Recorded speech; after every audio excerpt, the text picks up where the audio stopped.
Hi guys, how you doing? Hope you're well. It's Alessio. Welcome to this Bitcoin update.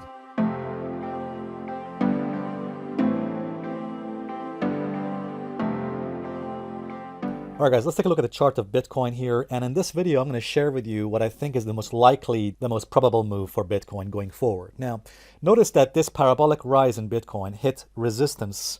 So this is the parabolic move we saw in Bitcoin last month, hit the 61.8% Fibonacci level of resistance. It dropped back down to the 21 daily moving average, and it's quite interesting what happened next.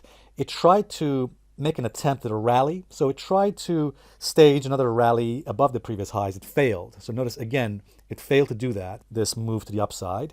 And we can see it drops back down again to the 21 daily moving average. Now this is a pattern that repeats itself usually after parabolic moves. Let me give you some examples. For example, here's one for you in 2016. After this parabolic, very sudden and very parabolic and accelerated move in Bitcoin. Notice again, it drops the 21 daily average, actually goes below it. But again, notice something very similar. It tries to make an attempt at a rally. So it tries to stage yet another rally, potentially take out the previous highs. It fails, drops again to the 21 daily average. It goes sideways for a while in a sort of a consolidation pattern, as you can see here. So it kind of coils in a sort of consolidation pattern. But what is interesting is the next move, which is usually the downside, to take out the previous lows it made, usually towards the 100 daily moving average, which is the orange line you see on my chart.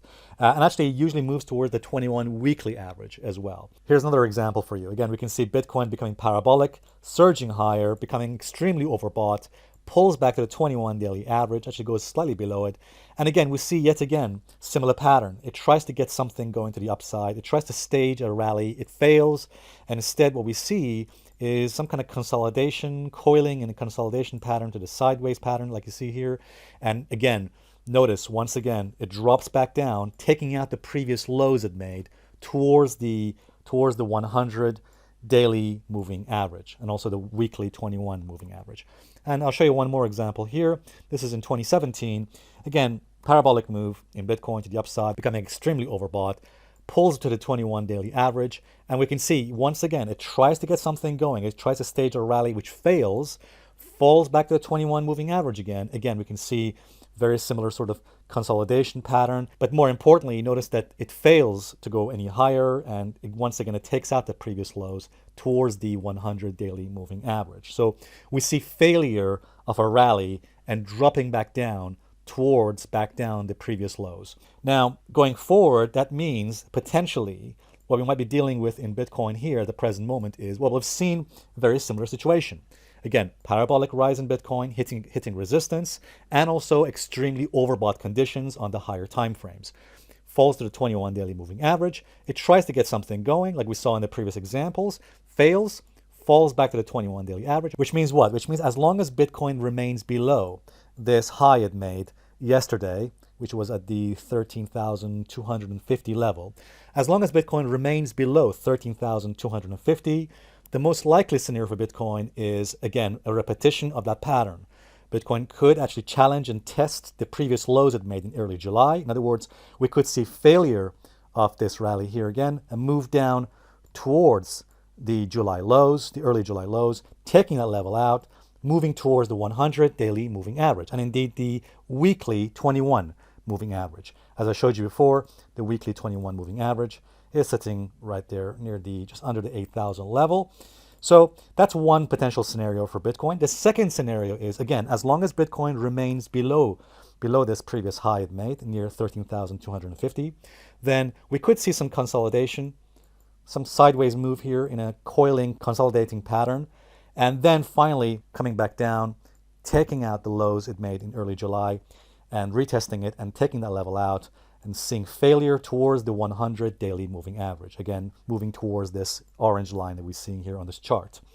And again, towards the 21 weekly average. And again, this is the most likely scenario going forward as long as Bitcoin remains below the 13,250 level here, which seems potentially quite likely at the moment. All right, guys, just want to mention that last night I had a fascinating interview with Dominic Frisby, the author of the book Bitcoin, The Future of Money. It was a very interesting conversation, and Dominic shared with us his views on Bitcoin, Ethereum, Ripple, Litecoin, and we talked about a range of different ideas about Bitcoin and its potential future. I'm going to play a short clip of our interview here, so have a listen to this.